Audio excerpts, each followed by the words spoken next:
She told 2,000 mourners I abandoned the ranch for city life. So I showed the court daily ranch logs and vet records proving I never left. Watching Crystal's widow act shatter under cross-examination. Dust and disinfectant. Those were the 2 cents that defined my life. The fine red dust of the North Texas plains that settled on everything at the McAllister Triple H Ranch, and the sharp, clean smell of the veterinary clinic where I mended the creatures that helped work that land. I'm Riley McAllister, and I'm a large animal veterinarian. It's a fact, a point of pride. But in the world I came from, it was also a point of contention. It's a story that starts with a lie told in front of God and everyone at my own father's funeral. If you believe the truth is worth fighting for, make sure you like, share, and subscribe to the Revenge Stories for more journeys from betrayal to justice. My father was Hurricane Hank McAllister, a 5-time world champion bull rider. He was a giant in the rodeo world, a man whose name was spoken with a mix of awe and respect. My mother was his anchor, a steady-handed horse trainer who held the ranch together while he was on the circuit. She died in a trailer accident when I was 12, and a part of my father broke that day, a part that never really healed. The Triple H, named for Hank, Helen, and me, Riley, was our shared sanctuary. It wasn't just 2,000 acres of prime Texas land. It was a legacy. It was the breeding program my mother started, known for producing some of the most agile and intelligent cutting horses in the state. It was the home where I learned to ride before I could walk, and where I decided, at 16, that I wanted to heal animals rather than ride them for 8 seconds at a time. The dissonance in our family symphony came in the form of Crystal. She was a barrel racer my father met on the circuit 2 years after my mother passed. She was all flash and fringe, 20 years his junior, with a smile that didn't quite reach her cold, calculating eyes. She smelled of cheap perfume and saddle leather, a combination that always felt like a poor imitation of the honest sweat and hay scent of my mother. She arrived with a son, Jet, a scrawny kid who was more interested in playing cowboys on his Game Boy than actually mucking out a stall. A memory, as sharp as a barbed wire scratch. I was 15, helping our foreman Gus pull a breech calf. I was covered in afterbirth and mud, but the calf was alive and nursing. Crystal walked by the pen, holding a silk scarf over her nose. "Riley, for God's sake, you smell like a barn." That's not how a young lady, or a McAllister, should present themselves. "Your father is a champion. You should act like it." She said it with a sneer, as if getting your hands dirty was a character flaw. Another flashback. From the day I got my acceptance letter to Texas A&M's College of Veterinary Medicine. My father was thrilled, his chest puffed with pride. "My kid, a doctor!" He'd boomed, clapping me on the back. But Crystal had just pursed her lips. "So you're really leaving the ranch? Going to be a city vet then? I guess it's a stable paycheck," she'd said, the double meaning intentional. "Jet, now he's got the real rodeo spirit. Hank, you should take him to the finals in Vegas this year. Show him the life." She was already writing me out of the narrative, slotting her own son in my place. The third and most painful memory was the gradual erosion of my mother's presence. Crystal redecorated the main house, packing away my mother's simple, well-made furniture and replacing it with gaudy, Southwestern-themed pieces. The worst was when I found my mother's championship buckle, a massive piece of silver and turquoise she won as a young rider. The one my father said was her soul captured in metal, in a box of junk headed for the attic. When I confronted Crystal, she just shrugged. "It's outdated, honey. We're moving forward, not living in the past." My father, worn down by grief and Crystal's constant, subtle pressure, just nodded. "Let it go, Riley. It's just a thing." Jet grew up in my shadow, but without any of the grit. He discovered social media as a teenager and found his calling, being a cowboy online. He'd film highly stylized, slow-motion videos of himself doing simple tasks, roping a stationary dummy, brushing a horse, always with a moody filter and a popular country song playing. He had the outfit down perfectly, the starched shirts, the expensive hat, the artfully scuffed boots. But he couldn't tell you the first thing about breeding stock or pasture rotation. He was a parody, and his TikTok following of millions ate it up. He and Crystal were a perfect team. She provided the access to the McAllister name, and he provided the illusion of legacy. My sanctuary was my work.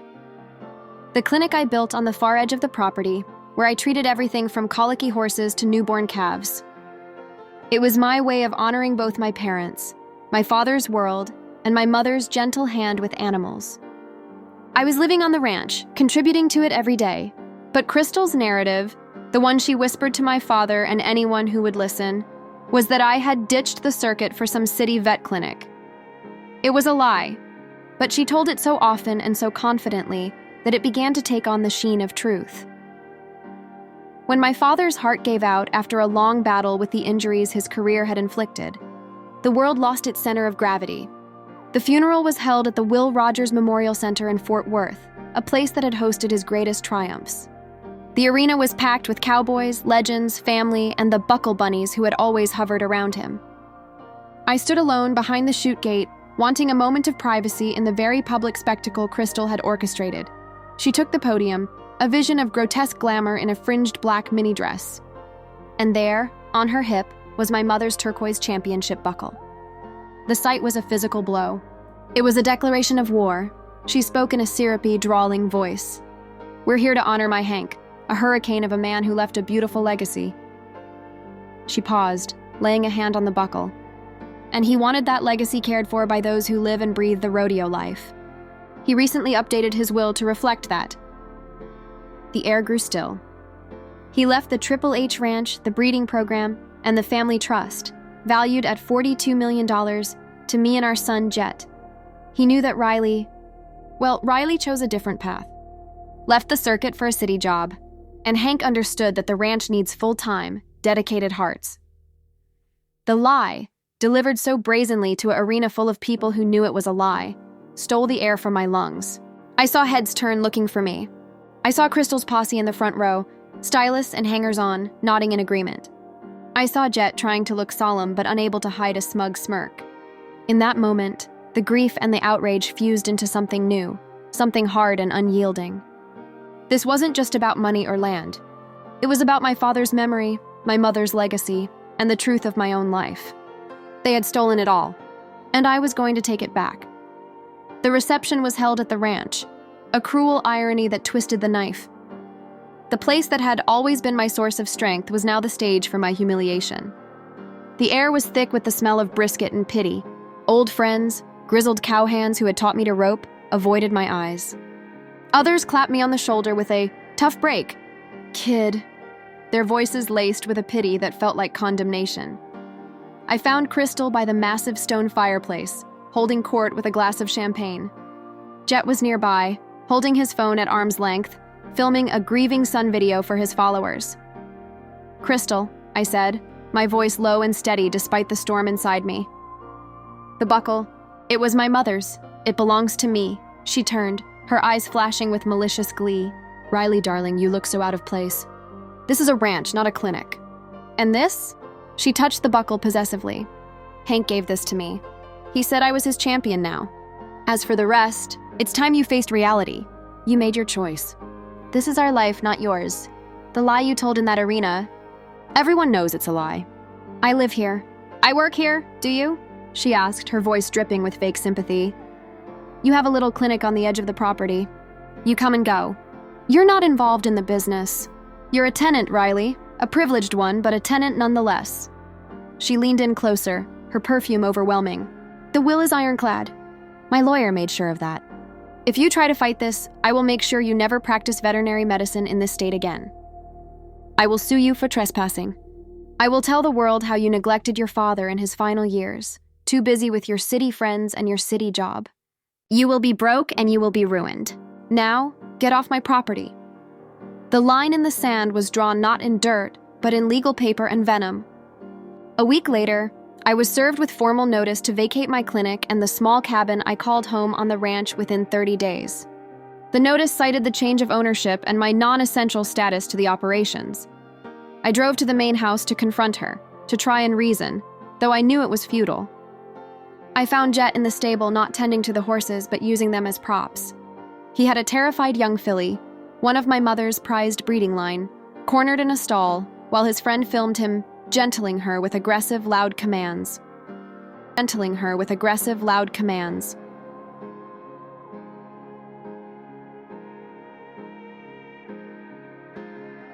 "Easy now, girl. See, you just gotta show him who's boss," he was saying into the camera, as the filly's eyes rolled white with fear. "Jet, stop!" I yelled, rushing forward. "You're scaring her. You don't know what you're doing!" He turned, annoyed at the interruption. "Back off, Riley. We're creating content here.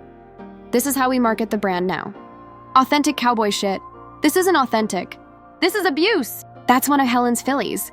She's invaluable." "Not anymore." Crystal's voice came from the doorway. She walked in, heels clicking on the concrete. "The breeding program is mine now, and I've decided we're pivoting. Jet's social media analytics show a high engagement with more dramatic content. We're selling the older stock. This line is too delicate. We need animals with more flash. They were going to sell my mother's life's work, dismantle her legacy to fund Jet's vapid online persona. The horses she had loved and cultivated were now just content or inventory to be liquidated." "You can't," I whispered, horrified. "I can, and I will," Crystal said. She handed me a cardboard box. "I had the boys pack up your things from the cabin, your little vet trophies and whatnot. I suggest you take it and go. The 30-day notice is a courtesy. I could have had you removed today." I looked from her triumphant face to Jet's vacant one, to the terrified filly trembling in the stall. The emotional chaos, the grief for my father, the fury at the theft, the heartbreak for the animals, suddenly stilled. It was the shift. This was no longer a family dispute. It was a hostile takeover of a legacy I was duty-bound to protect. They had the paper and the audacity, but I had the truth, the skills, and the deep-rooted knowledge of this land and its people that they could never buy or fake. I took the box of my belongings. I didn't argue. I didn't plead. I simply looked Crystal in the eye, my gaze as steady as a surgeon's hand. "This isn't over," I said, my voice quiet but absolute. She laughed, a harsh, brittle sound. "Yes, Riley, it is." I turned and walked out of the stable, the sounds of Jet's forced cowboy drawl and the filly's frightened whinny following me out. The door to my home, my legacy, was closing. But as it closed, my resolve crystallized. Crystal fought with lies and lawyers. I would fight with facts and the unassailable truth. It was time to saddle up. My first call was to Gus Henderson, our foreman for 40 years. He was a man of few words, with a face like worn leather and a heart as solid as the Texas granite. He'd taught me everything I knew about the land and the livestock. "Gus, it's Riley. They're selling Helen's horses." I heard him spit on the other end of the line. "I know, I quit. So did half the hands.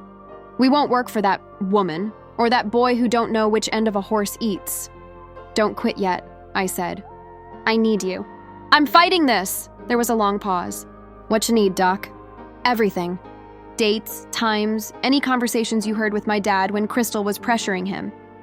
Any strange vet bills, purchases, anything that seems off." "You got it."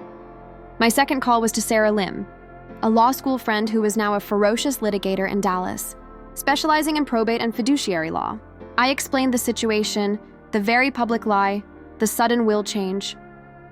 "Undue influence and fraud," she said immediately, her voice crisp and focused. "The public lie is key, Riley. It shows intent. They created a false narrative to justify the disinheritance. We'll contest the will, but we'll also sue for defamation. We're going to attack their credibility from every angle. But we need evidence. A lot of it." She became my general.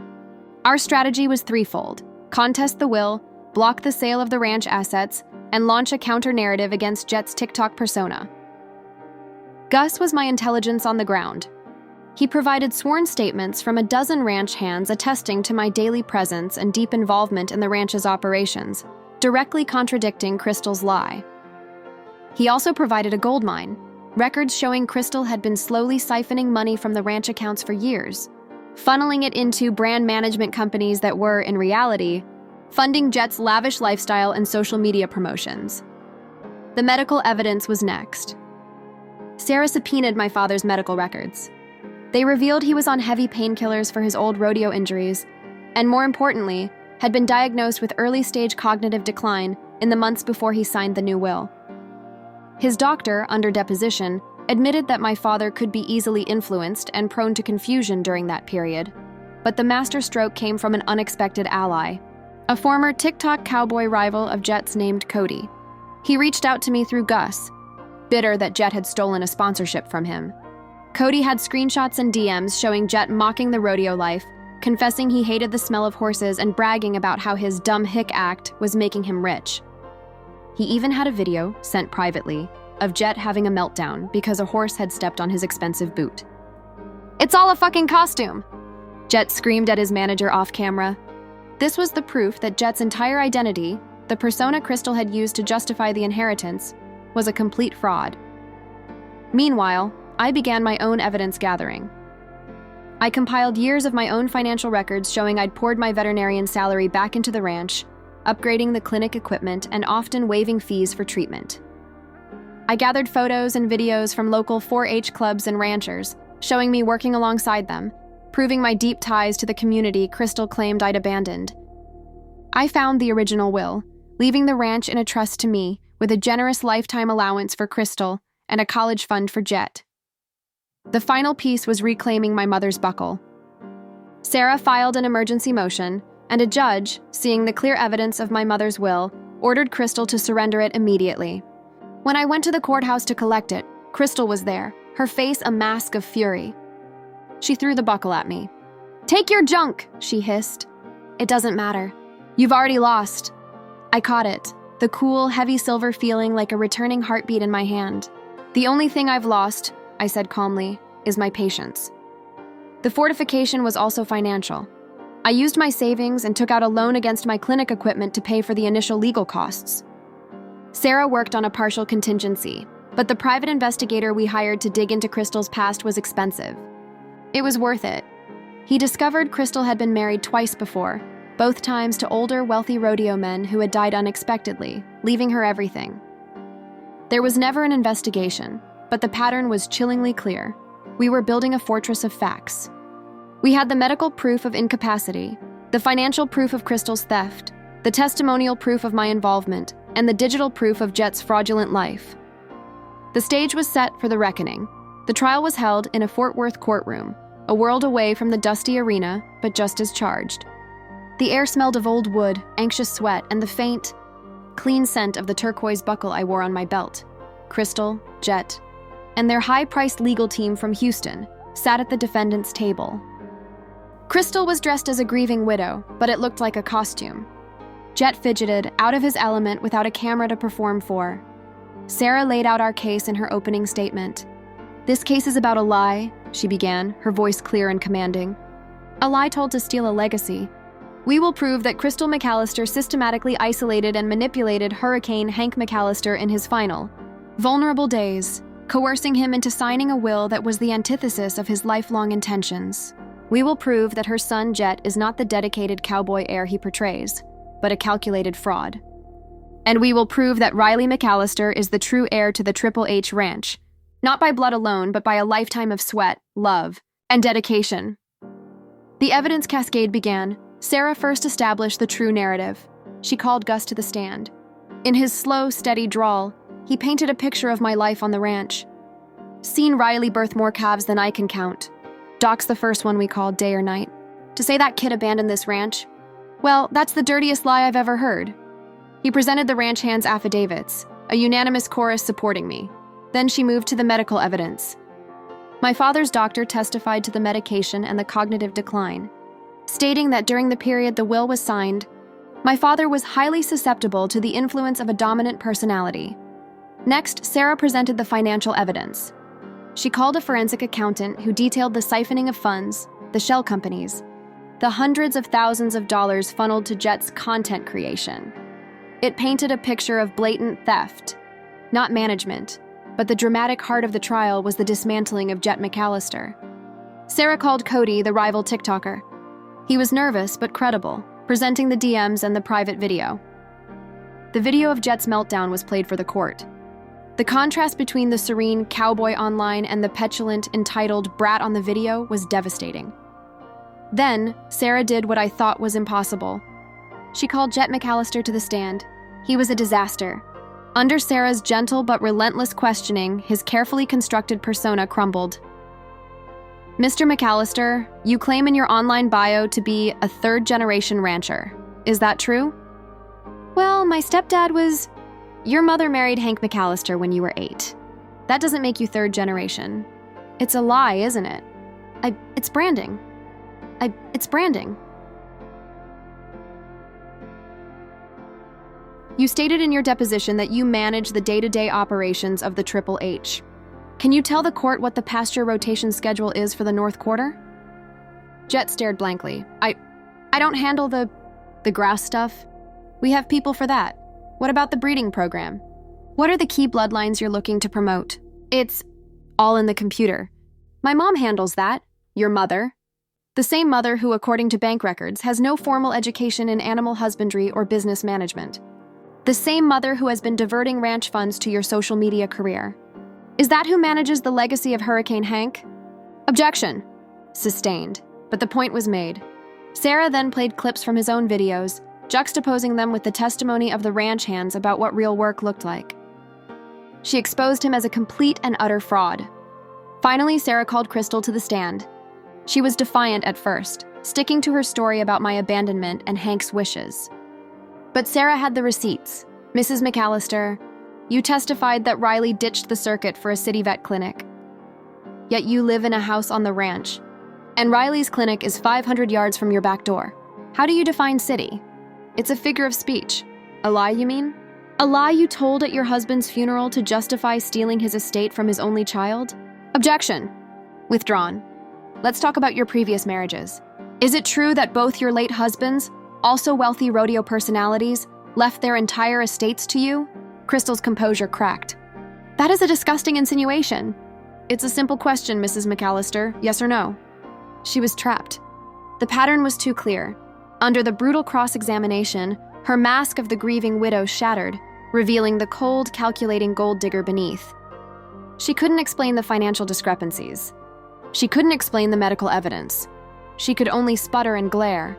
The judge didn't need long to deliberate. He ruled from the bench.